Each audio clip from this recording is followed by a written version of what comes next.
vamos a analizar elementos de las guerras de Jehová para salvar a Israel de sus enemigos.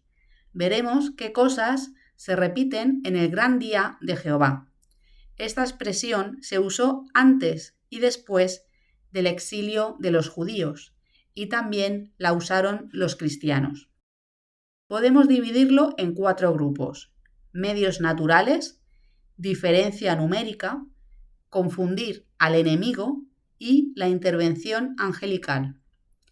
Medios naturales. Tenemos el ejemplo de Sodoma y Gomorra, donde llovió fuego del cielo. Jesús nos dice que así también será en el día en que el Hijo del Hombre sea revelado, y se añade que vendrá entre llamas de fuego. Cuando Josué acudió en ayuda de los gabaonitas, amenazados por una alianza de 5 reyes amorreos, Jehová empleó contra los atacantes grandes piedras de granizo. También se usó el granizo en la 7ª plaga de Egipto. Apocalipsis nos dice que hubo granizo arrojado a la tierra. En la misma guerra de Josué y los amorreos, también hizo que el sol y la luna permanecieran inmóviles, posponiendo la puesta de sol por casi un día para que Israel pudiera acabar con las fuerzas enemigas. Joel nos dice que antes del impresionante día de Jehová, el sol se convertirá en oscuridad y la luna en sangre. En el tiempo del profeta Samuel, los filisteos avanzaron para luchar contra Israel, y aquel día Jehová hizo que tronara muy fuerte. El rey David habla de rayos y relámpagos. Apocalipsis también menciona este medio. Los vigías de Saúl pudieron observar los efectos de un terremoto que Dios provocó y que sembró el caos en el campamento filisteo.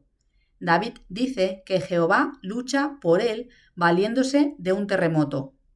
Apocalipsis nos habla de un gran terremoto y Ezequiel nos dice que todas las murallas caerán a tierra. Hablemos ahora de la diferencia numérica que caracteriza muchas de las guerras bíblicas. Por ejemplo, Sangar dio muerte a 600 filisteos. Gedeón, con tan solo 300 hombres, mataron a 120.000 soldados enemigos. Sansón mató a 1.000 filisteos.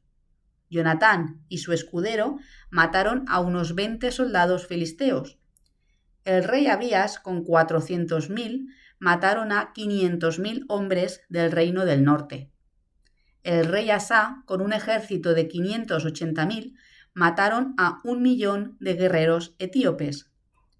El rey Acab, con aproximadamente 7.000 soldados, acabaron con 127.000 sirios.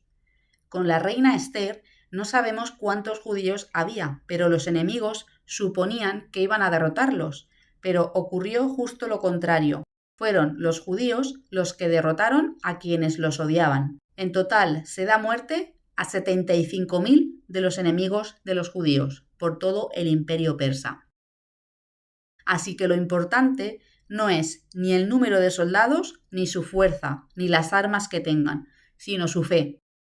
Jonatán dijo, porque a Jehová no hay nada que le impida salvar, ya sea valiéndose de muchos o de pocos. Jehová le dijo a Jehoshafat, no tengan miedo ni se aterroricen por esta gran multitud, porque la batalla no es de ustedes, sino de Dios. Con razón Jesucristo destacó esta idea de confiar, al decir, pero al comenzar a suceder estas cosas, pónganse de pie y levanten la cabeza, porque su liberación se acerca. Confundir al enemigo. En la batalla de Gedeón, Jehová hizo que por todo el campamento los hombres se atacaran unos a otros con sus espadas. Cuando Saúl y sus hombres llegaron, muchos de los filisteos se habían matado entre sí debido a la confusión. Cuando Amón y Moab amenazan al rey Jehoshafat, Jehová hace que los enemigos peleen entre sí, y cuando los israelitas llegan, todos los soldados enemigos están muertos. En un ataque contra Moab, Jehová confundió al enemigo con una ilusión óptica. El reflejo de la luz del sol sobre el agua hizo que los moabitas pensasen que era sangre. Llegaron a la conclusión de que los ejércitos de Israel, Judá y Edom se habían vuelto unos contra otros, de modo que fueron allí para tomar el despojo, lo que resultó en un gran degüello. Jehová libró a Jehoram de Israel de los sirios con sonidos.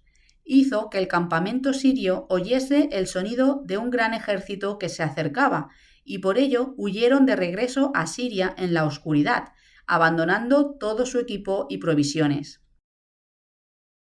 Cuando un rey sirio envió una fuerza militar a Dotán, rodeándola con caballos y carros de guerra para capturar a Eliseo, Dios les provocó una ceguera mental. Sabemos que fue mental y no física porque ellos no reconocieron a Eliseo, a quien habían ido a prender, ni tampoco sabían a dónde los llevaba, tampoco los llevó de la mano. Cabe la posibilidad de que también haya sido esta la clase de ceguera que sufrieron los hombres de Sodoma, pues el relato dice que siguieron tratando de hallar la entrada de la casa de Lot y no comenta que se lamentaran por la pérdida de la facultad de la vista. Es muy llamativo que Ezequiel nos dice que la espada de cada uno estará contra su propio hermano. Jesús también profetizó: muchos perderán la fe, se traicionarán unos a otros y se odiarán unos a otros. Intervención angelical. Los ángeles participaron en azotar con plagas devastadoras a Egipto cuando Faraón rehusó dar la libertad a los israelitas esclavizados. Jehová preguntó quién de ellos podría engañar a Acab, el malvado rey de Israel, para provocar su caída. Un ángel mató a 185.000 asirios en el tiempo de Ezequías. Jesucristo dijo que vendría en la gloria de su Padre con los santos ángeles. Pablo también nos dice que Jesús vendrá con sus poderosos ángeles.